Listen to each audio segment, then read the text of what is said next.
መዝሙር ስሰማ በውጭ አለቅሳለሁ መስጊድ ውስጥ ሆኜ ቁርአን ስቀራ ቆይቻ አሁን ማለት ነው በቃ ለምሳሌ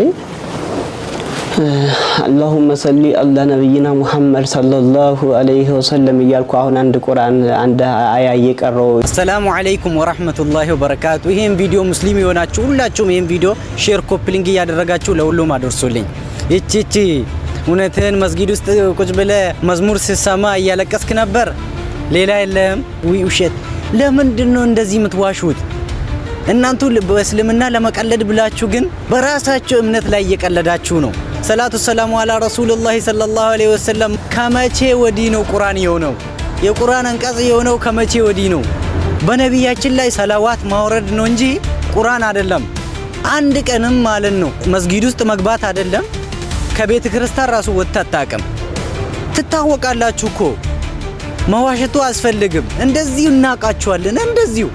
ለምን ትዋሻላችሁ በእምነታችሁ ታፍራላችሁ